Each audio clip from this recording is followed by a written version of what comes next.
পিকে tutorial hub চ্যানেলের আরেকটি নতুন ভিডিওয়ে আমার সকল প্রিয় দর্শক এবং ভিউয়ার্স বন্ধুদের স্বাগত জানাই।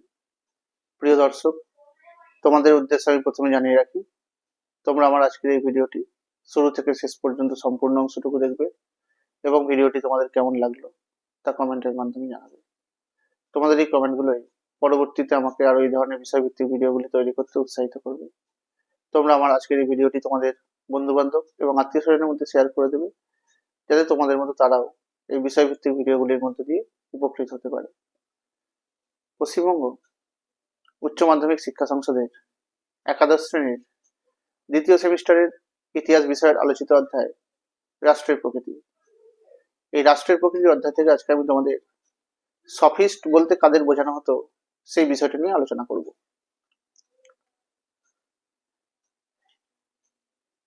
বিখ্যাত ইউরোপিয়ান রাষ্ট্র গ্রিস, অর্থাৎ সেই গ্রিসের যে রাষ্ট্রচিন্তা তাকে বিশেষভাবে আলোকিত করার জন্য যে সমস্ত দার্শনিকদের ভূমিকা খুবই গুরুত্বপূর্ণ ছিল, তাদের মধ্যে অন্যতম হলো এই সফিস্টরা। এরা ছিলেন এক শ্রেণীর যুক্তিবাদী পণ্ডিত এবং সুবক্তা। গ্রিক শব্দ সোফিয়া, যার অর্থ দিব্যজ্ঞান, সেখান থেকে এই সফিস্ট শব্দের উৎপত্তি হয়েছিল। এই সফিস্টের প্রচলিত অর্থের কথা বলতে গেলে বলা যায় সফিস্ট শব্দের অর্থ হলো কুতর্ককারী। তবে অন্যান্য অনেক লেখকের মতে, বিশেষ করে লেখকের মতে ম্যান অফ উইজডম এই কথা বলা হয়েছিল সফিস্টদের প্রসঙ্গে। বিখ্যাত দার্শনিক প্লেটো লিখেছিলেন যে সফিস্টরাই হচ্ছে জ্ঞানব্রতী। এই কথা থেকেই সফিস্ট কথাটার উৎপত্তি হয়েছিল। তবে খ্রিস্টপূর্ব 5ম শতকে আবির্ভাব ঘটেছিল এই সফিস্ট পণ্ডিতদের। গ্রিস দেশে, বিশেষ করে এথেন্সে, গণতন্ত্র প্রসারের ক্ষেত্রে সমাজে সুবক্তাদের কদর দিন দিন বাড়তে শুরু করেছিল।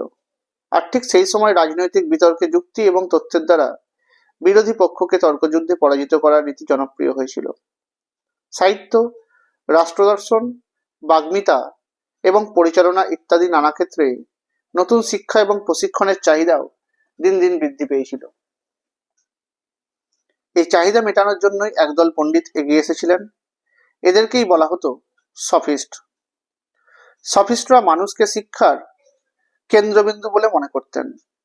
গ্রিক সমাজের নানা ক্ষেত্র থেকে সফিস্ট দার্শনিকদের আবির্ভাব ঘটেছিল, যাদের মধ্যে ছিলেন ভাষাবিদ, ব্যাকরণবিদ, তার্কিক প্রমুখেরা। তবে এরা যে সংগঠিতভাবে কোনো রাষ্ট্রতত্ত্ব প্রচার করেছেন এমনটা কিন্তু ছিল না। মূলত সফিস্টদের শিক্ষাদান পদ্ধতি ছিল সম্পূর্ণ নতুন ধরনের। এরা বিভিন্ন নগর রাষ্ট্রে ঘুরে ঘুরে নানা বিষয়ে বক্তৃতা দিয়ে থাকতেন।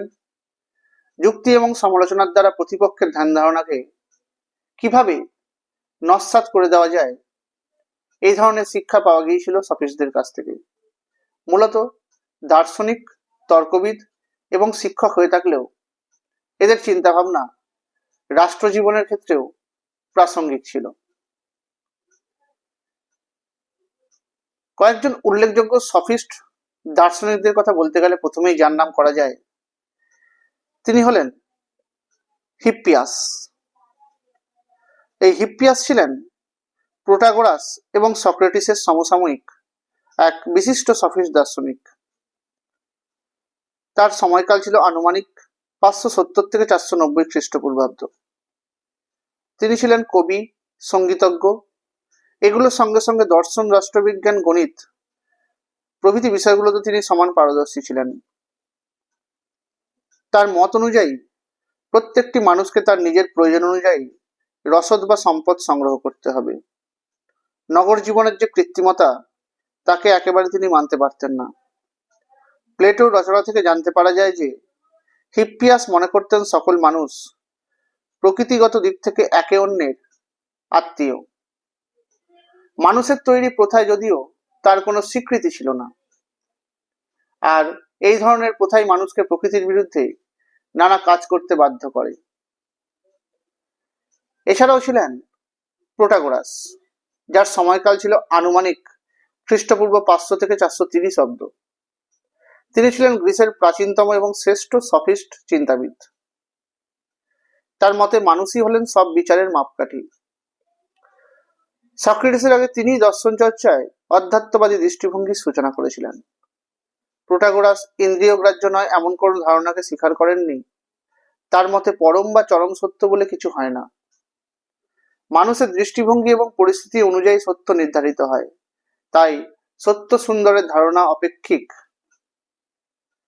তাই আরেক বিশিষ্ট দার্শনিক বার্কার তার মতে ব্যক্তি স্বাতন্ত্র্যবাদী হলেও প্রোটাগোরাস এই রাষ্ট্র ব্যবস্থাকে কখনোই অস্বীকার করেননি। তার মতে ব্যক্তির প্রয়োজনই রাষ্ট্র। সমাজ এবং রাষ্ট্রের সুষ্ঠু পরিচালনার জন্য প্রোটাগোরাস শাস্তিদানের প্রয়োজন স্বীকার করেছিলেন, কিন্তু সেই শাস্তি কখনোই প্রতিশোধমূলক হবে না, সেটা হবে সংশোধনমূলক। অর্থাৎ শাস্তির মাধ্যমে যেন সেই কুকর্ম বা অপরাধী ব্যক্তিকে সংশোধন করা যায়। আরেক বিখ্যাত সফিস্ট দার্শনিক ছিলেন জর্জিয়াস।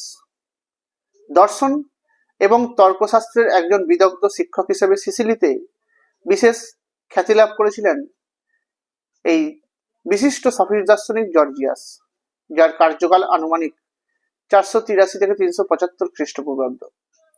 তার দর্শন ছিল মূলত অজ্ঞেয়বাদী দর্শন।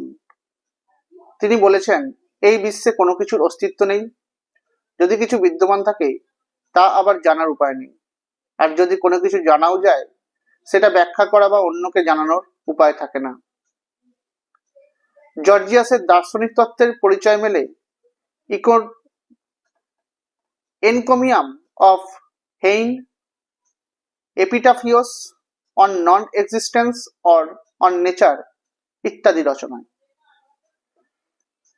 আরেকজন বিখ্যাত দার্শনিক হলেন অ্যান্টিফন, যার সময়কাল আনুমানিক 480 থেকে 411 খ্রিস্টপূর্বাব্দ। নীতি এবং রাজনীতির সঙ্গে যে প্রাকৃতিক জগতের এক বিশেষ সংযোগ রয়েছে একথা অ্যান্টিফন বিশ্বাস করতেন। অ্যান্টিফনের দৃষ্টিভঙ্গিতে প্রাকৃতিক এবং আইন রাষ্ট্রীয় আইনের চেয়ে বড়। জাতীয় সংস্কারের বেড়াজাল থেকে এই চিন্তাবিদ ছিলেন সম্পূর্ণ মুক্ত। বিশ্বজনীন আদর্শের প্রতি তিনি শ্রদ্ধাশীল ছিলেন।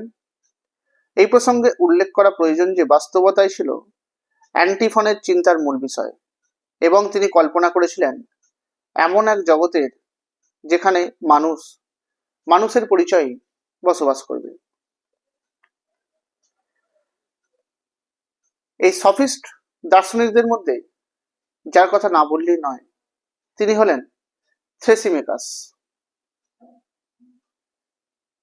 বিখ্যাত দার্শনিক প্লেটো তার রচনায় উল্লেখ করেছিলেন সক্রেটিসের সঙ্গে বিতর্কে লিপ্ত যে সমস্ত সফিস্ট দার্শনিকরা ছিল তাদের মধ্যে থ্রেসিমেকাস ছিল অন্যতম, যার সময়কাল ছিল আনুমানিক 459 থেকে 400 খ্রিস্টপূর্বাব্দ। থ্রেসিমেকাস তার জাস্টিস বা ন্যায়নীতি বিষয়ে বক্তব্যের জন্য বিশেষভাবে স্মরণীয়। তিনি মনে করতেন মাইট ইজ জাস্টিস, অর্থাৎ বাহুবলই হলো ন্যায়।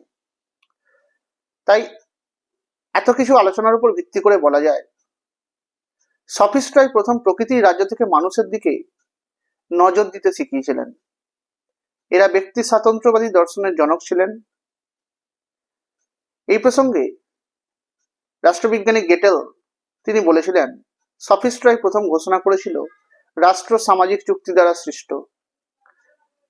আরেক বিশিষ্ট দার্শনিক অ্যারিস্টটল তিনি বলেছিলেন সফিস্টদের অর্থলোভী জ্ঞান বিক্রেতা বুদ্ধিজীবী বলে তাদের নিন্দা করেছিলেন, কারণ তারা শিক্ষার্থীদের সামর্থ্য অনুযায়ী অর্থদানের উপর নির্ভর করতেন। এই সফিস্টরাই সব থেকে প্রথম মানুষকে স্বাধীন সত্তার অধিকারী হিসেবে সচেতন করে তোলার কৃতিত্বের দাবি করতে পারেন। তোমরা আমার আজকের এই ভিডিওটি লাইক করে দেবে, কমেন্ট করবে, শেয়ার করে দেবে। আমার চ্যানেল নতুন দেখে থাকলে চ্যানেলটি সাবস্ক্রাইব করে দেবে, পাশে থাকা বেল আইকনটি প্রেস করে দেবে যাতে তোমরা আমার ভিডিওর নোটিফিকেশনগুলো পেতে পারো। তোমরা আমার ফেসবুক পেজে ফলো করে দেবে আর ইনস্টাগ্রামে ফলো করে দেবে। ধন্যবাদ।